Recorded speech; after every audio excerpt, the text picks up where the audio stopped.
Oh. So silly.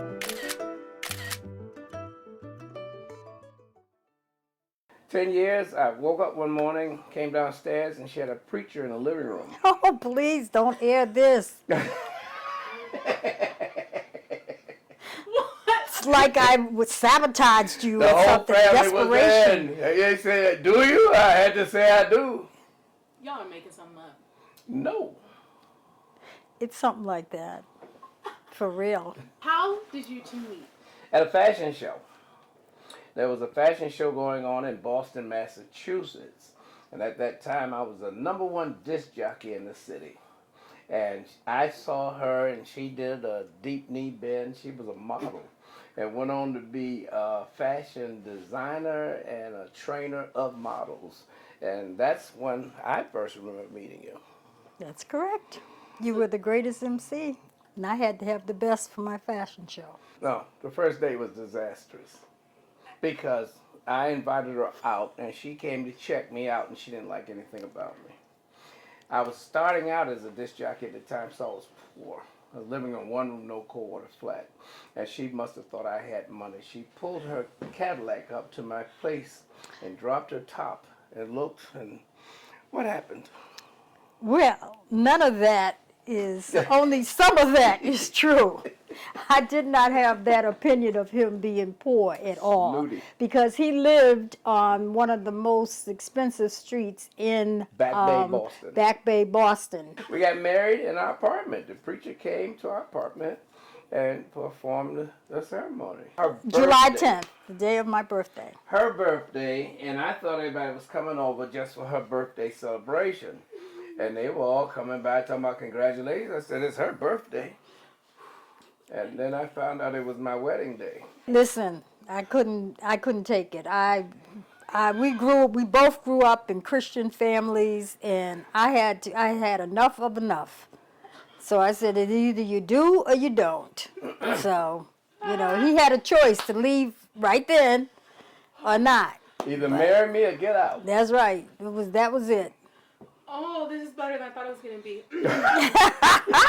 You say you love me. This is it. This is it.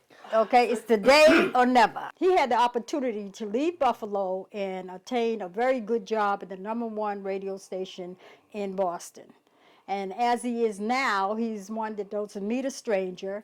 He didn't meet any in Boston, Massachusetts. He made his name known to everyone with his voice. His voice is what attracted me to him. I heard his voice on the radio. I said, I got to meet him. I was excited about that, honey. Every time he'd come on, I'd turn that radio on. I said, he's on, he's on, he's on. That's how excited I was, because he had a beautiful voice. And she realized I had a face for radio.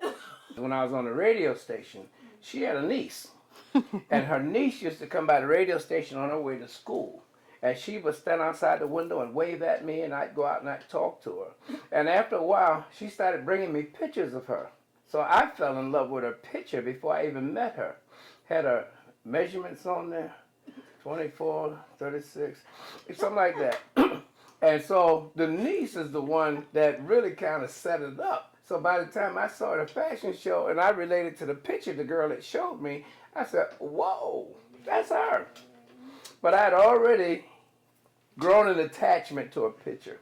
Has there ever been a moment in your marriage that you weren't sure you wanted to be married anymore? For the first 30.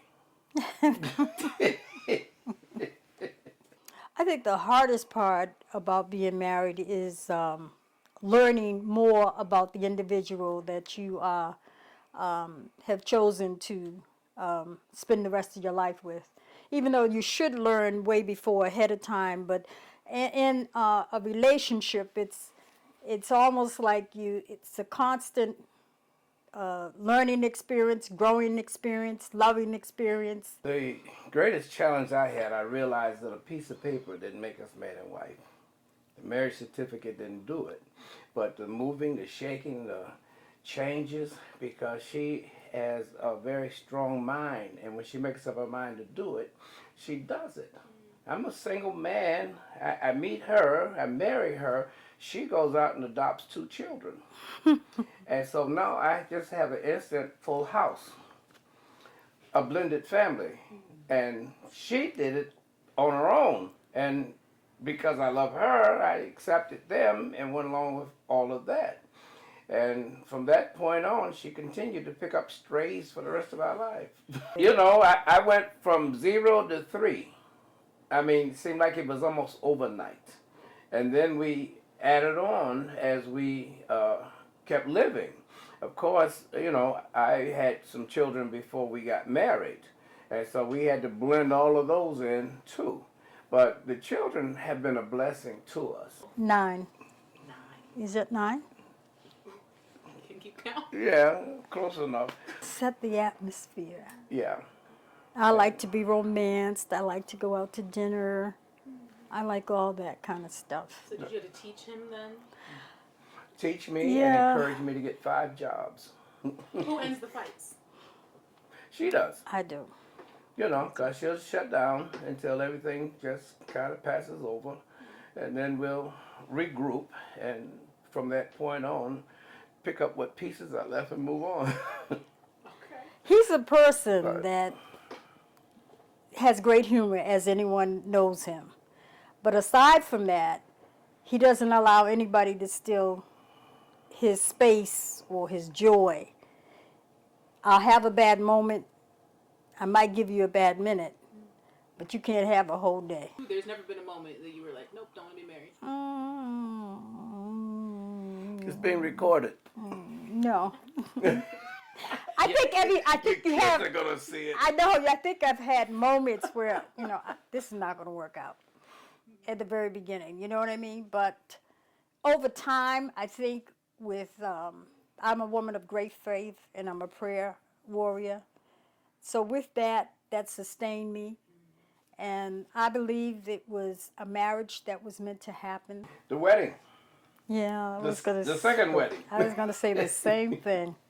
The second Yep. wedding, because you could see the fruits of your labor. Your children all lined up and everybody all dressed up. I think that love is a partnership and that it's a complete understanding. 2 can't walk together unless they touch and agree. And so no matter what you call love, unless you're able to touch and agree at the end of the day on which way you're going to go, I mean, you might make mistakes. You might mess up the whole day. And I've made horrible mistakes in my life. I've done some crazy stuff. But somebody was there to say, I understand you. I get you. And tomorrow's going to be a better day. So no matter what disagreement that you have, don't let it take you out of who you are, of being kind, of being patient, being understanding, still being yourself, loving yourself as well as someone else. And honoring the tenets of the Bible says don't let the sun go down on your wrath. You know, don't go to bed mad. Angry. That's why I have a giant exercise massage chair downstairs. It gets out of there. I get in my chair and shake.